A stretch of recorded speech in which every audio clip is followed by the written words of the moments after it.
So here is my recording when I undo the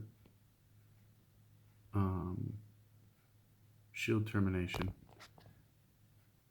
from there, and then I plug the return in with the Raspberry Pi.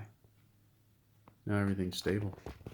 It's just sitting there waiting for me to trip a breaker or trip a sensor. All of box 3 fully functional, half of box 2, and that sensor 1 kind of goes in and out on box 1.